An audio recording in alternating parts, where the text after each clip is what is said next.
கேள்வி ஒன்றாக இருந்தாலும் பதில் எப்படியா இருக்கும், ஆளுக்கு ஏற்ற மாதிரி மாறுபடும். நேரில் வந்துட்டால் என்ன பண்ணிடலாம், எல்லா கேள்வியும் கேட்டு தெளிவாக. அதுக்கு தான் சத் சங்கம். என்னுடைய நோக்கம் எல்லாம் மனிதர்கள் எல்லாம் மகிழ்ச்சியாக இருக்கணும், அவ்வளோதான். ஒரு செயலை செய்ய ஆரம்பித்து தொடர முடியலை, காரணம் என்ன, தொடர்ந்து செய்வது எப்படி? நான் ஒரு செயலை ஆரம்பிக்கிறதுன்றது எங்கே ஆரம்பித்தேன்னு ஒன்று இருக்குது. அதை கொண்டு தான் அது தொடர்ந்து நடக்கும். எல்லாரும் செய்கிறாங்க, நானும் செய்ய ஆரம்பிக்கிறேன், அங்கே தான் பிரச்சனை. எல்லாரும் கீரை வியாபாரம் பண்ணுறாங்க, நானும் கீரை வியாபாரம் பண்ணுறேன். எல்லாரும் மீன் வியாபாரம் பண்ணுறாங்க, நானும் மீன் வியாபாரம் பண்ணுறேன். இல்லை எல்லாருக்கும் லாட்ரி டிக்கெட் அடிக்குது, நானும் லாட்ரி டிக்கெட் வாங்கிக்கிறேன். இல்லை எல்லோரும் லாட்ரி டிக்கெட் வாங்கி விற்கிறாங்க, நானும் அதை விற்கிறேன். இந்த மாதிரி எல்லாரும் செய்கிறாங்கன்னு செஞ்சுன்னுக்கிறேன். அதனால தான் எனக்கு ஆர்வம் இல்லை. அப்படி இல்லை, நான் யார், எனக்கு என்ன பிடிக்குதுன்னு என்ன கேட்கணும். நான் வசதியாக வாழ எனக்கு பிடிக்குது, ஆனால் நான் ஏழையாக இருக்கிறேன், அப்போ எனக்கு ஏழ்மை பிடிக்கல. சில பேர் ஏழை பிடிக்கலன்னு போய் சொல்லணும்ப்பான், ஏழ்மையாக இருக்கிறது பிடிச்சிருக்கும், அது ஒரு சௌக்கியம் இருக்கும் அவனுக்கு.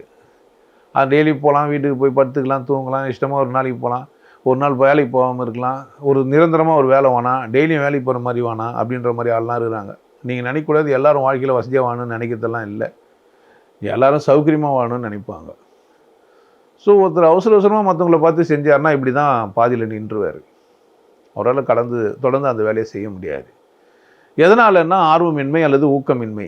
ஆர்வமின்மை கூட சொல்லக்கூடாது. நீங்கள் 40 days கோர்ஸ்லாம் வந்தீங்கன்னா உங்களுக்கு புரியும். ஊக்கமின்மை தான் அதுக்கு காரணம். ஸோ நான் எனக்கு நானே உற்சாகப்படுத்திக்கிறதுக்கான தந்திரங்களை நான் வச்சில்லை.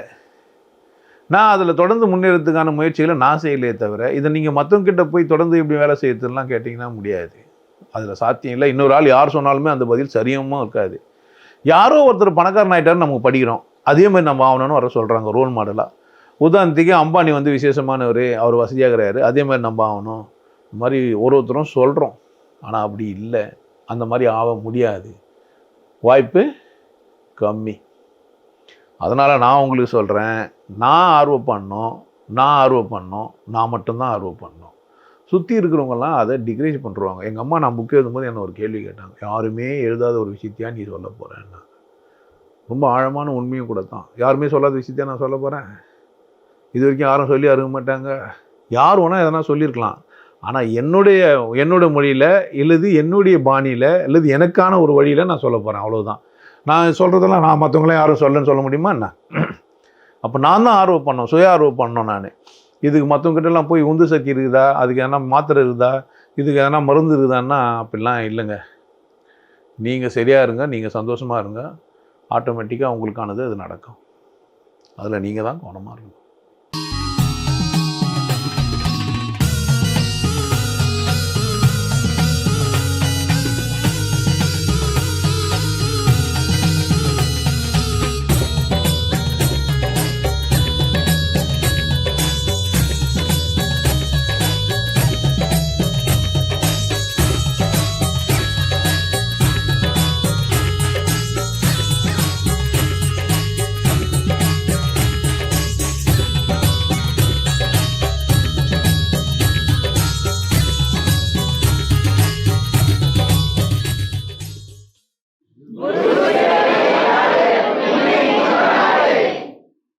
நல்லா இருங்க, சிறப்பாக இருங்க, கொண்டாட்டமாக இருங்க.